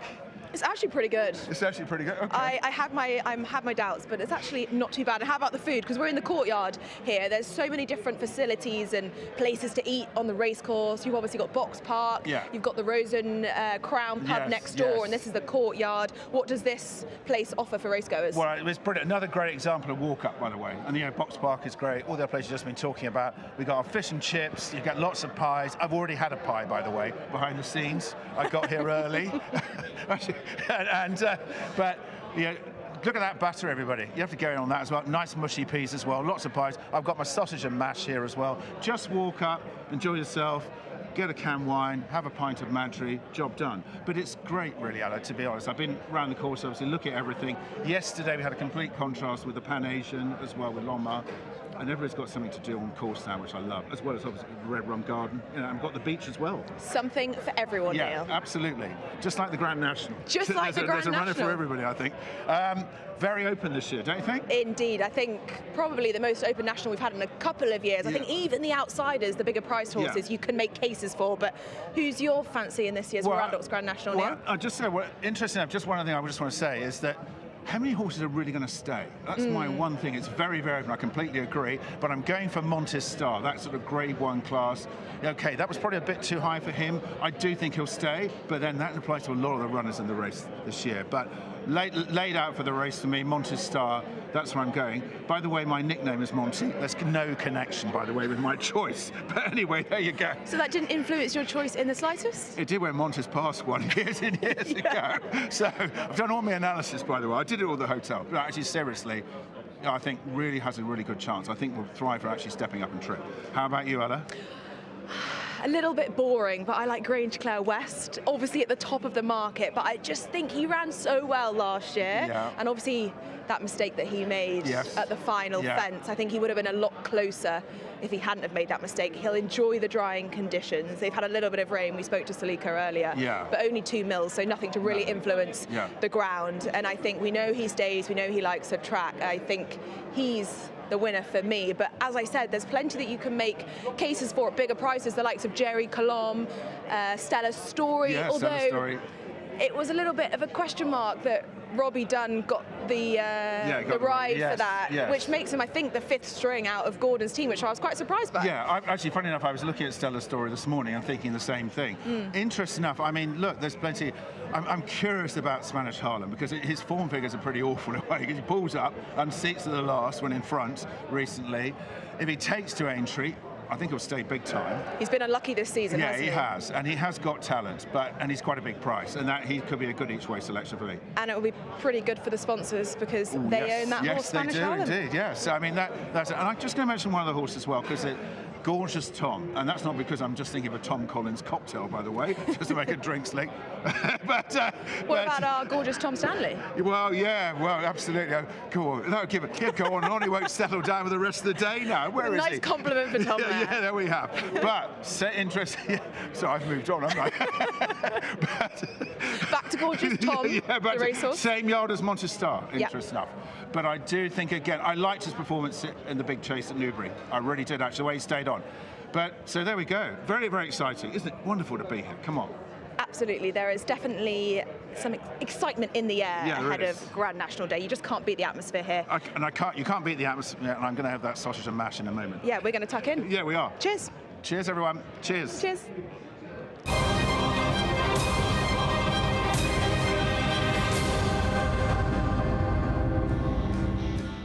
Liverpool Hurdle up next. These are the last decade's worth of winners. Some notable names there. Thistle Crack, the late Yamworth. More recently, Cider Burley, who sprung a surprise at Cheltenham, went and proved that was no fluke by winning it here. And, of course, he won it twice as well, 2022 and 2023. Strong leaders back for more, as is Hidden Valley Lake, last year's winner. Nothing beats a Jet 2 Liverpool Hurdle. Let's have a look at the betting. 1 or 2 shocks in this down the years. Honesty Policy, one of those that comes from the stayers. So too does the winner, by the way. Well, that horse is 5-2. Jinko Blue, 5-1 Cheltenham winner. Air of Entitlement, Cheltenham winner, 13-2. Strong leader, 7-1. This is his race. Home by the Lee, the stayers Hurdle Shock winner, 8-1. Impositoire, 8-1 is surely better than that day. Hidden Valley Lake bidding to win it again, 17-2. 22's bar those. So the horse that finished 5th at the Cheltenham Festival last time behind Home by the Lee, who has got success on this very day in this part of the world, is Honesty Policy. Do you think he'll win? I think he's got a good chance. It very much looked like a race with not ridden with an eye to the future, just a good test at 3 miles. One day is going to suit him and he's going to win his Grade 1. But we've got the Cheltenham Stayers Hurdle winner, and then we've got 2 other Cheltenham winners, and we've also got last year's winner of this race here. So you just can't fault the competitive nature of this race. Whether there's an outstanding horse in the race, I think he's opened the question. I don't fancy Air of Entitlement. She looked good winning the Martin Pike, but her record, she seems to need longer after a race to produce a best. She's run a couple of times disappointingly within a month of a win. So she'd be the one that I'm going to take out of the race. But I'm struggling to split the rest. It's tricky, isn't it? It's tricky. Honesty Policy was the winner of the Mersey Novices Hurdle on this very card last year. Over the 2.5 miles, he beats Regent Stroll that day, and Cocktail Divan, interestingly enough, who finished 4th that day and was a Grade 1 winner a year later over fences. So let's have a look at Honesty Policy, who is, of course, a representative of Gordon Elliott's yard, who've had a good week and has won this race on a couple of occasions with Cider Burley as well. Yeah, he's in the right colours as well, and it was a really good run at Cheltenham, and some established horses, Ballyburn, Bob Ollinger, Cabral de Matin, and the winner. I think he might well get past the horse that won the race, Home by the Lee. I think that was. Right. That was the day in the sun for that gelding. I've got a feeling Honesty Policy is the horse that's going forward. Let's get the thoughts of the team on course. So one of the chief supporting races on Grand National Day. Niall. Thanks, Nick. Yeah, looking forward to last year's winner, 3 recent Cheltenham Festival winners. I think it's a good renewal, deep renewal. Honesty Policy at the head of the market. Tongue strap first time. Yeah, it needs to bounce back from the run in the Stayers Hurdle, but if he could reproduce the run in the long walk, I mean, that would certainly put him very much on the premises. He was good in the Mersey Novice Hurdle last season, where he beats, you got Regent Stroll on the far side, you got Cocktail Divan was in there, but he travelled well into the race. He was improving novice last season. He went through the ranks, he improved for the step up to 2.5, and then he went on to Punchestown afterwards. So very progressive horse, as I say, ran a cracker in a long walk hurdle. Yard have got a good record in the race. There's plenty going for him. There is. Yeah, I'm totally of the same opinion. And at this stage, when you're looking for horses that might be Stayers Hurdle horses of the future, he half did what this horse did. Over a trip short of his best, so it shows loads of stamina to pinch the prize near the finish. Looks like if he'd have gone another half mile, he'd have won by half the track. And yes, you could say that the British staying form lines got let down quite a bit at Cheltenham in this race. Impostoir disappointing, Machantou disappointed. There were a few. And Home by the Lee won it, which I didn't see happen. No, not necessarily. No, it was his 6th attempt at the race, which was almost pretty much unheard of to win a festival race at the 6th attempt, having run in that. I think that was a record. And since then, Juices have remained really in rampant form. Yeah, we saw what he did yesterday. He won the top. I mean, nearly won a Melling Chase. The thing about Home by the Lee, he's run twice in this race. Both occasions he's pulled up. I mean, he's certainly not the most predictable of horses, but on his day, as he showed on this occasion, he's a talented horse. He beats Ballyburn, who didn't get the greatest of runs. You'd argue the Cabral de Matin, he didn't get the trip this day, and he got Honesty Policy on the far side. He comes off 5th best. Impostoir, he did, for whatever reason, he didn't turn up on the day, but we know he's got track form, so there probably won't be a great deal between them again. No, I think he probably ended up the part you don't necessarily want to be, Honesty Policy, away from the rail, and I just think he's probably better than we've seen so far this season. He looked such a strong stayer last term in winning this that I'd have had him earmarked for this race almost from when he won it. And I don't think this is. I know you're given the backdrop of these festival winners, but 2 of them are handicaps. Handicaps, yeah. Jacob Blue won the Bet MGM. He'll make the running early. Rob Corr, Mons 2 was successful, obviously, in the opening race on Thursday. They've got last year's winner, Hidden Valley Lake, and obviously Aaron Entitlement, who won the Martin Pipe out of 139. Yeah, and she's really come to the fore at the last 2 festivals because she'd won the Dawn Run, running 6.5 out of it the year before. New test today, 3 miles, different track. Maybe I don't know if I might be back in the wrong tree. Interested in your views too. Jinko Blue necessarily a 3 miler. The speed he showed to get away from them, that was a slight niggle in my mind. I'd be happy enough anyway. If Honesty Policy gets alongside him at the last, I'd want to be with Honesty Policy, basically. Yeah. It's a nice sort of warm-up for the National, but yeah, it is. It's quality, isn't it? I'd be a bit more positive about Jinko Blue. I know he only won a handicap of 144, but they always had him down as a 3 mile, and you know they're hoping he was a Gold Cup horse, so it wouldn't be a massive shock if he bridged that gap. Okay, that's the Aintree hurdle. Right, let's head back out. Let's rejoin Ella. Well, this year's running of the Randox Grand National is ever closer, and we are not far away now from post time, 4 o'clock this afternoon. 34 runners will be heading to post. James Mackey from Betfair joins me now. James, how much are we looking forward to the big one this afternoon? Hello, I absolutely can't wait. Look, I think it's a seriously competitive renewal. I think, look, the race has changed over the last few years, hasn't it? And the better horses at the top of the weights are coming to the fore, and we've seen that in the betting as well, so really looking forward to it. So talk us through the market. Where's the money been this morning? Do you know what? We're actually, Panic Attack is now the favourite, 7-1, standalone with ourselves. We're paying 6 places to each way punters, and I think it'll pay to use them today. But yes, Panic Attack been very well backed, and probably one of the worst results for us actually, because we've seen it 25 16s all the way down 10s now into 7-1. Grange Clare West is into 8-1, second favourite, joint now with Jaguar. I am Maximus on the drift. On the drift, 17-2, yeah, on the drift. Iroko also on the drift as well, 10-1 out to 14-1. So 2 of JP's going out, but Jaguar coming in. Look, it's been the bridesmaid a few times, and a lot of punters probably lost money on Jaguar, but look, today could be the day for him. He looks well handicapped. Champ Kylie for Willie and Danny Mullins, 50s into 25s, actually really interesting. So I think the each way money there is going for Champ Kylie, but look, plenty of chances. Well, Monty Star into 12-1. I like 3-car brag though. I like 3-car brag. A few people have been saying to me this morning that there's been a little bit of money for him, but you know, just to have a runner in the National, and if he gets round, we'd be absolutely delighted. Oh yes, so. yeah. Well, I can see him filling the frame. I think he'll run really well today. Fingers crossed. And how about your pick for the National? Who's your fancy? Look, it's very tough. It's very tough. I've gone with Iron Maximus. I just think he's absolutely rock solid. 2024 winner, second in 2025. He looks like he can fill the frame again at around 17-2. So Iron Maximus, a bit boring. To emulate Red Rum. Yes, exactly. To regain his crown. Exactly. And any offers for punters to get stuck into, James? Yes, so we've got a cracking offer actually that's ran across Aintree. So you can get a free £10 bet on horse racing multiples when you bet £10 on horse racing multiples. Obviously, you've got to opt in. T's and C's do apply, and that has to be on the Betfair Sportsbook. It's a cracking offer that's run all week, and obviously can be used again today. Fabulous. Well, I hope you enjoy the afternoon, and we will see at 4 o'clock if Iron Maximus can emulate Red Rum and regain his crown.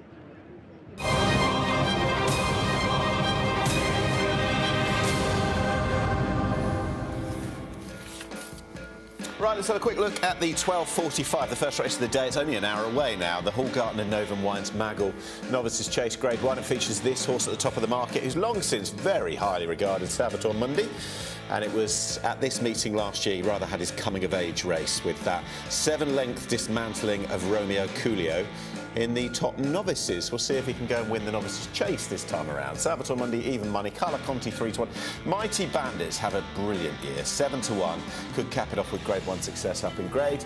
Be Aware, 12s, 20s, Anna Lamb, no questions asked, 22-1. King of Kingsfield, 40s, 50s, and Mirabad, all 8 go, but it will concentrate on this hot pot, potentially, to start favourite backers off with a win. Yeah, he won his Grade 1 novice hurdle here, and then he went to Punchestown, confirmed that he's a Grade 1 horse coming second.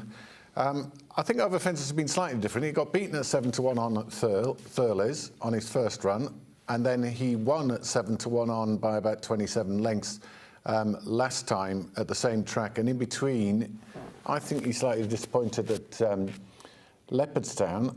I'm not so sure. Is an even money chance.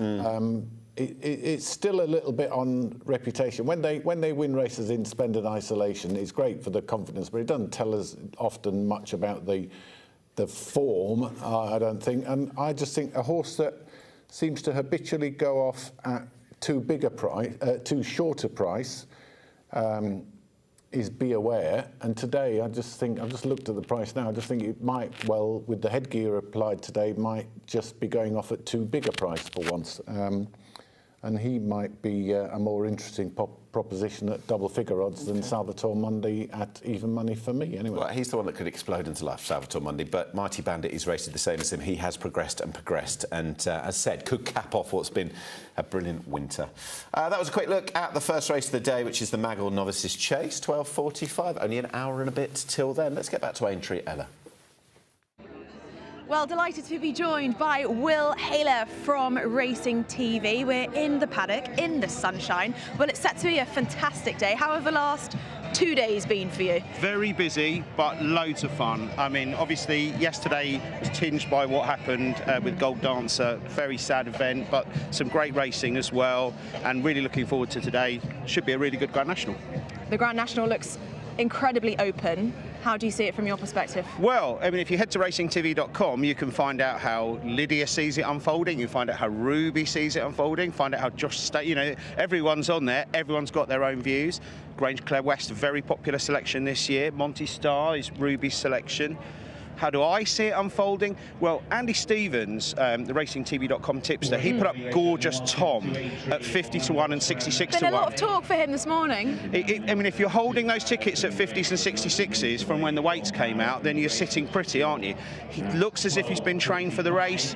You know, I've got that ticket in my pocket and I'm hoping to cash it in today. Love that. But for people that are looking for plenty of tips and content, there's so much on offer, isn't there, on the Racing TV website? That's right. I mean, it's not just on Racing TV's Twitter or Facebook or Instagram or TikTok. We've got loads of content across all of those. We've got some great shots of the horses out this morning, out on the course, enjoying themselves, enjoying the rain and then the sunshine. And we've got some of these former champions just walking behind us, Ella. And we'll be having some of this content as well. So if you want to have a look at these horses, you'll be able to see them on the extra channels on racingtv.com and, of course, on all the socials and the websites. It's fabulous, isn't it, that they do this parade of the old legends of Aintree. It's great to see. You've got a hoist in your Corrit Rambler, Neptune Collonge. Love it. And they go around for about 15-20 minutes, and by the time they finish, you know, there'll be a really dense crowd around. You know, obviously people are walking past and they're going to, you know, catch a glimpse of this, see what's going on. And once they, you know, by the time they finish, it's just such a great feeling. You know, it's a real good vibe. People do celebrate their heroes here. That's part of what makes the Grand National so special. Absolutely. Well, I hope you enjoy the afternoon. Hope Gorgeous Tom is lucky for you. Fingers crossed. Gorgeous Tom Stanley, that's what they say. Gorgeous Tom Stanley. That's the second time Gorgeous Tom Stanley has been mentioned on this show this morning. So Tom Stanley will be very pleased about those compliments this morning. But thank you very much for your time, Will. Enjoy the afternoon. And yeah, Gorgeous Tom, good luck. Yeah, team, good luck. Let's confirm the standings so far at Aintree after 2 days, building up to the third and final day of the Grand National meeting. These are the leading jockeys, with the prize sponsored by Holland Cooper. 2 apiece, Harry Skelton, Jack Kennedy. Harry leading by dint of countback, having had 3 second placings, and a whole host of them on 1 win. What about trainers? Leading trainers after 2 days, Dan Skelton with 2. Gordon Elliott with 2, both of which will be looking to win the Grand National as well. Is Dan Skelton atop on countback? We're going to wrap up from the studio. Dave Nevison and myself rejoined by Josh Kerr.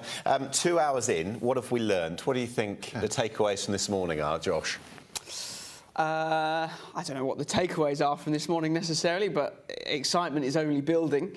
And yeah, I'm hoping that Grange Clare West can go better than last year. I'd sort of complete my sort of top 4 with Jaguar in there. I think will, as I alluded to earlier, will stay. It's just whether or not the fences are an obstacle.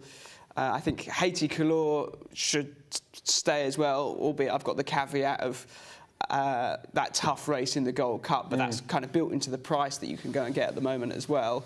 And probably Iron Maximus kind of to round out my top 4. And am I right, squeaking into some extra places. And a reminder as well, because you did, you know, run the rule over the day to the jumping, which is oh so key. It's perhaps not quite the Grand National that it was, but they still need negotiating. Cliché alert.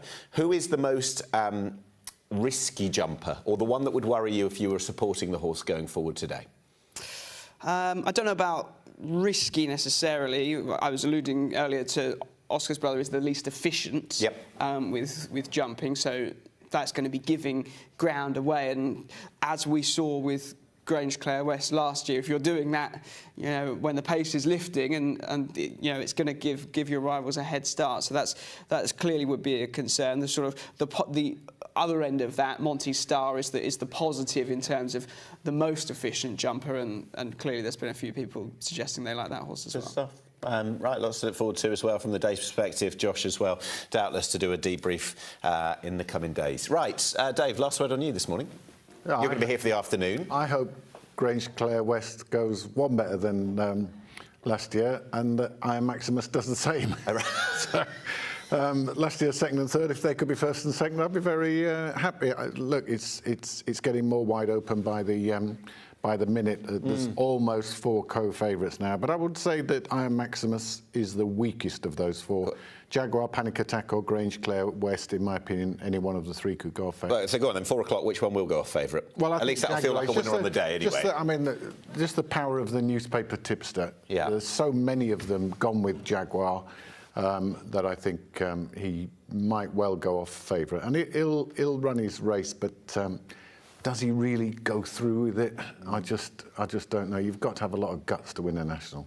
For what it's worth, nobody's actually asked me what I fancy, and quite rightly, why would they? But I have put up Grange Clare West, just to be a little bit different, and Johnny Who. They're my 2 against the field in the Grand National. Only 2.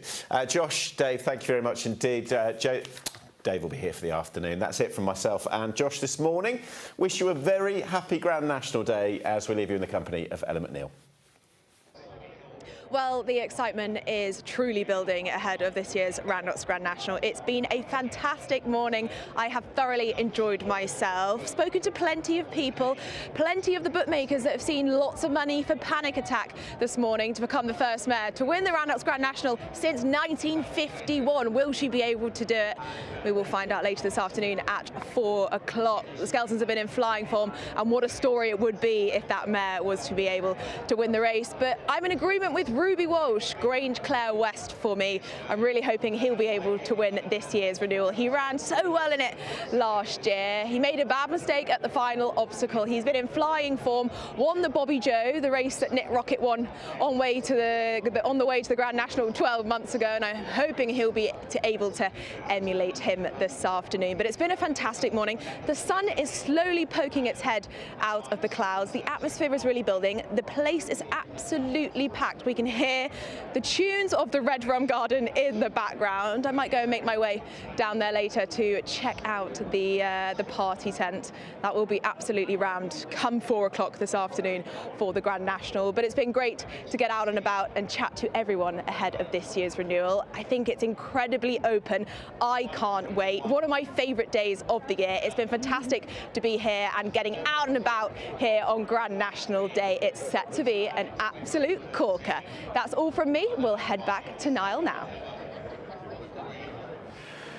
Right, it's time for the talking to stop. The horses will be in the paddock for the first of 7 very shortly. Dan Barber and Mark Howard alongside me. What else? Montmary's I'm looking forward to. I think he could be a hell of a horse. Yeah, I personally like Bosman's Jack against him, but I've got a lot of respect for Tom Lacey's horse. Thought it was good at Kelso last time out. But Bosman's Jack, he finished 6th in the Turners, made a bad mistake at the last. He would have been closer. Zeus Powers in there. I just think he's an improving horse. Yeah, I like Montmary's. I like Scorpio Rising as well, who won the EBF. That's a really good renewal of that race. I think there's loads of exciting horses. Give a shout to Calaconte for Opcore in the first. Yeah. Might have wanted a bit more rain. I'm scared of Salvatore Mundi again trying to win at the meeting for the 2nd year in succession. Should be a properly run race, that, and I think her proven stamina will come into... You're not bothered about left-handed with her, no?